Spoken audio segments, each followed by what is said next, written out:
You are not going to believe this.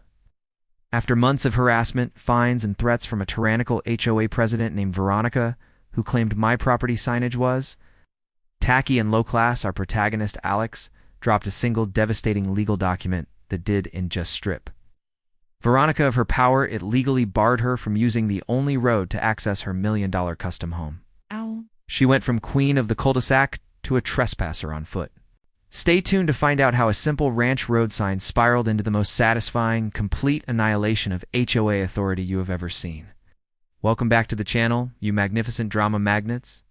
We've got a nuclear-level HOA story today, so buckle up and prepare to rage. You know the drill? Absolutely smash that like button right now to tell the algorithm you want more justice. And if you haven't already, subscribe and hit the bell. Don't miss a single drop of neighborly chaos. It all started with two simple rustic signs. Alex had recently purchased a sprawling property in a rural-adjacent development, a place called The Glade, where the main private road, winding about a mile through timber and pasture, was named Glade Access Route. Crucially, Alex's property encompassed nearly 90% of the land bordering this access route, which fed into about 30 other houses, including the palatial abode of HOA president Veronica Sterling. Alex was not part of the main HOA for the residential section, but held a minor, non-voting membership just for the road maintenance agreement, a tiny footnote in the development's charter. The first sign was an elegant, custom-cut cedar plank that read, "The Wildwood Ranch." It was mounted discreetly at the start of Alex's drive. The second, positioned further up, simply said, "Private property, road maintenance agreement in effect." Harmless, informational, and frankly beautiful. But to Veronica Sterling, a woman whose entire identity was built on controlling the beige, manicured world of the Glade, these signs were a declaration of war. Within 48 hours, a certified letter arrived. Subject: non-compliance notice, authorized and unapproved signage. The letter, penned in an almost comically aggressive font, demanded the immediate removal of both signs, citing a vague section of the covenants about maintaining aesthetic uniformity and claiming the signs were distracting to drivers. Alex, a rational person, responded politely, pointing out that the signs were on Alex's private property, well outside the defined HOA aesthetic zone, and that the only reason for the road maintenance notice was to protect the integrity of the road itself, which Alex's property maintained. Veronica's response was swift and venomous. A second letter arrived, this time with a $500 fine and an explicit threat. The board has authorized the immediate removal and destruction of the non-compliant structures if they are not voluntarily removed within 7 days. Further action, including legal injunction, will follow. Alex was incensed. This wasn't about aesthetics. This was about a power-tripping bully trying to exert control where she had none. This was an HOA president overreaching. Leaving the title gave her dominion over all the air in the Glade. The $500 fine was a minor sting. But the threat to trespass and destroy personal property that crossed a line? Alex decided to pay the fine under protest, immediately sending an email stating that any physical interference with the signs would be met with a trespass lawsuit. Veronica, however, had one more minor maneuver up her sleeve. The HOA board unilaterally voted to cancel Alex's annual road maintenance credit, claiming the funds were now necessary to fight the ongoing litigation over the signs. It was a $1,200 petty swipe designed purely to annoy, and it ended the first round. Alex was out $1,700 and the signs were safe for now. But Veronica's cancellation of the maintenance credit was a fatal mistake, a little-known consequence she was about to learn the hard way. The cancellation of the maintenance credit served only to fuel Veronica's ego and Alex's determination. Veronica took Alex's quiet, professional response as weakness and escalated immediately. She used her position to convene an emergency HOA board meeting, specifically to pass a new, highly restrictive bylaw, custom designed to target Alex. The new rule stated, any property owner along the Glade access route who is not a full voting member of the Glade Homeowners Association and who has been previously fined for non-compliance shall now be required to obtain written board approval for any exterior modification, signage, or structure, regardless of proximity to the private road.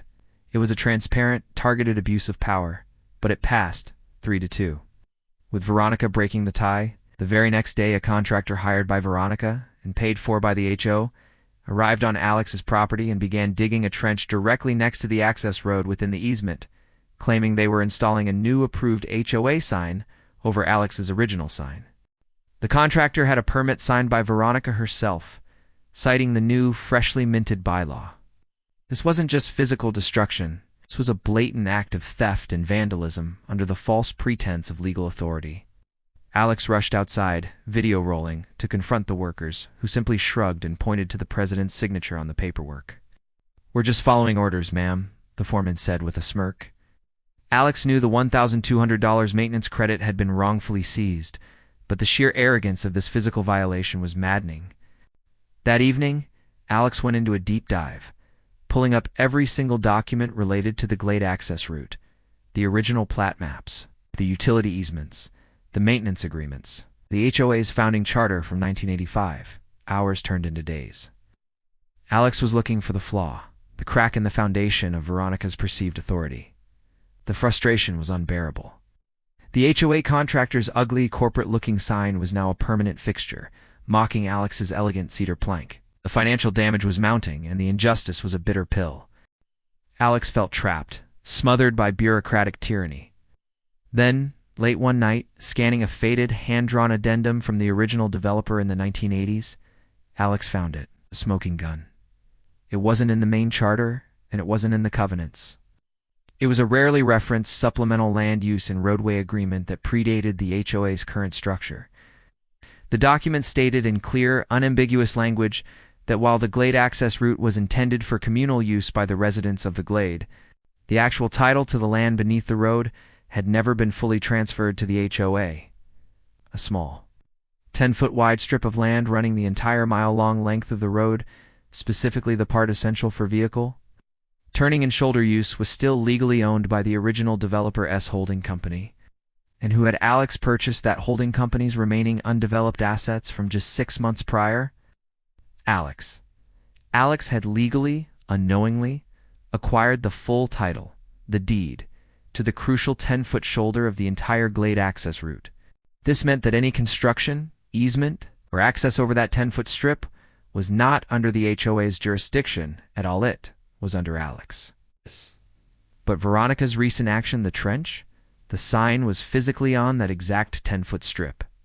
The realization hit like a thunderbolt, instantly turning Alex's rage into cold, strategic calculation.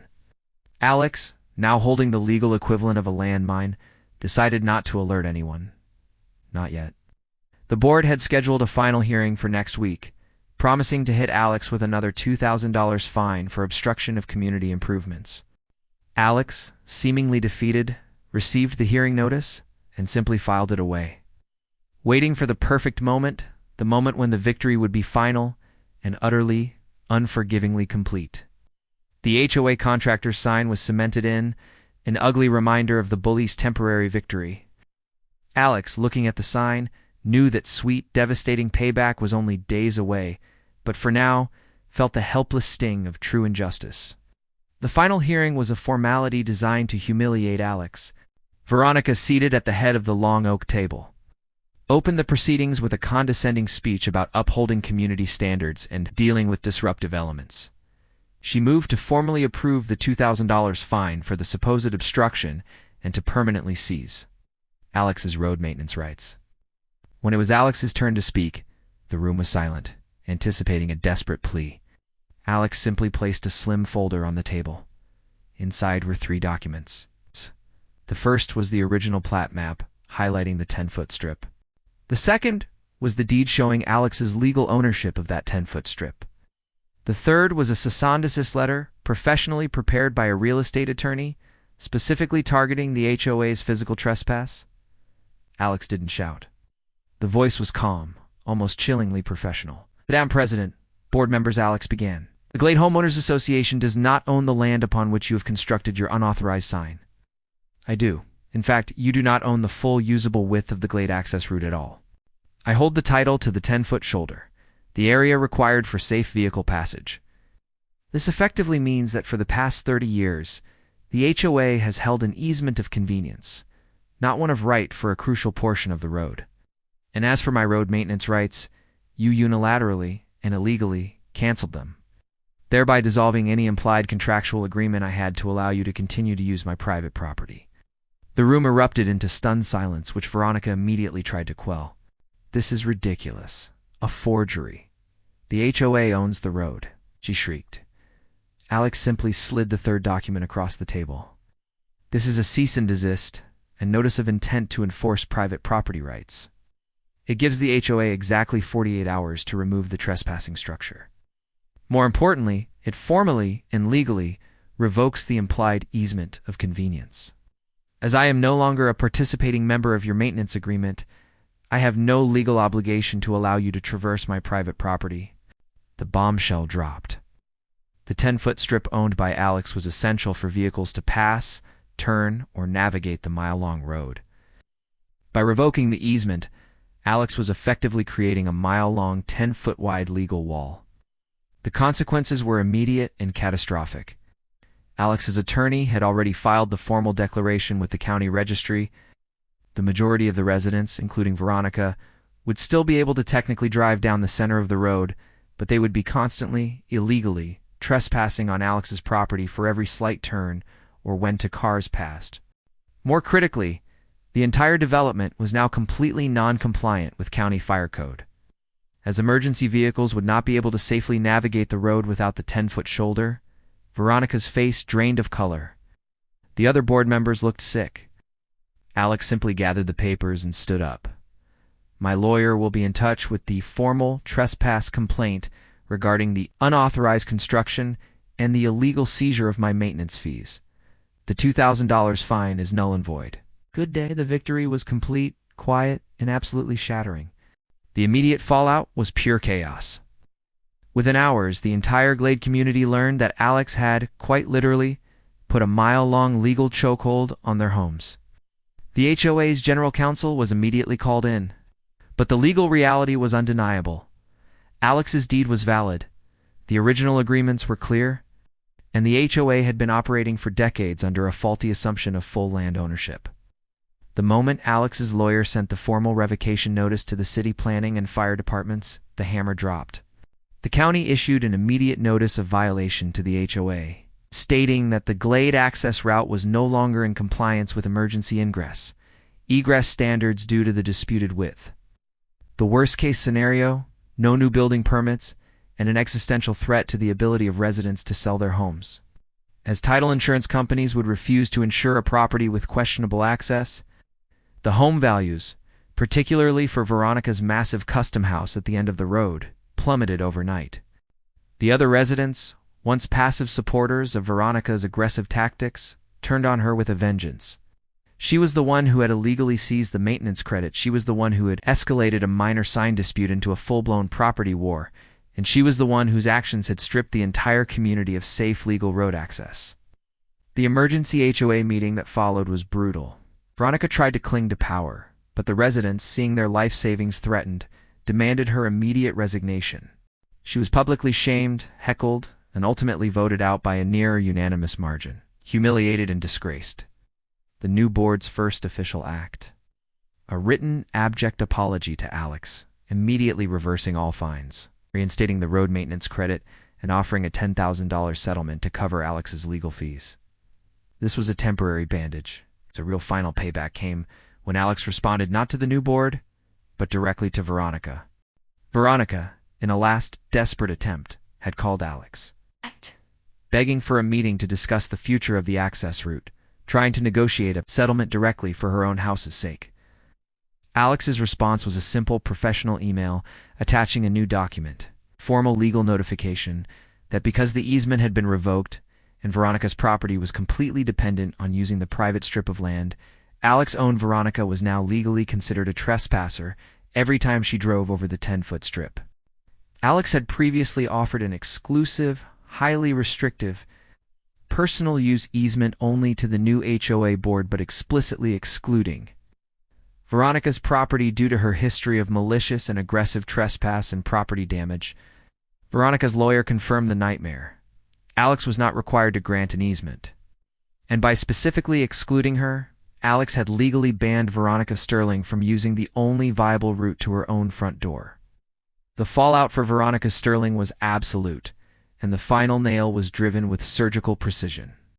Alex accepted the $10,000 settlement from the new HOA board, and then, after 2 weeks of negotiations, agreed to sell the 10-foot strip of land to the new board for a significant above-market sum contingent on 2 ironclad legally binding requirements. The first was the new HOA board had to permanently dissolve the retaliatory bylaw Veronica had created. The second, and most satisfying, was the inclusion of a highly specific personalized covenant in the new deed transferring the land, which officially barred Veronica Sterling by name from ever holding an office in the Glade HOA, and more importantly, levied a $500 per day fine payable to the HOA for any instance of documented trespass on any part of the Glade access route, unless approved by a unanimous board vote. This was the final, inescapable trap. The new HOA board, desperate to resolve the county compliance issue and restore property values, agreed immediately. Veronica's property was now officially an island of high-cost liability. She could still technically walk down the road, but driving was out. Her multi-million-dollar home was functionally worthless, impossible to sell, and impossible to live in comfortably. She attempted to challenge the personalized covenant, but Alex's attorney had woven it perfectly into the property transfer documentation, making it virtually unassailable. Veronica spent 4 months living in an impossible situation, forced to park a half-mile away and walk, or be constantly harassed by new neighbors with video cameras, all eager to document the $500 a day fine. Her tyrannical reign had ended in utter ruin. Alex, on the other hand, had their original cedar plank sign reinstalled by the new HOA, free of charge along with a personal letter of apology from every resident. The whole ordeal resulted in Alex being $10,000 richer, receiving a personal thank you for cleaning house, and having the satisfaction of knowing that a bully had been legally and completely demolished. The Glade access route was smooth, pristine, and finally compliant, and the tyrannical HOA president was forced to sell her magnificent home to a cash buyer at a massive 70% loss, leaving the community for good, never to harass a neighbor again. What a roller coaster. That is how you turn a petty sign dispute into absolute nuclear revenge. Let me know in the comments, what was the single most satisfying moment for you? Was it when Alex revealed the deed or when Veronica was formally banned from her own driveway? Hit that like button if you think every HOA bully deserves this kind of legal smackdown, and make sure you subscribe and ring the notification bell so you don't miss our next story of neighborly injustice.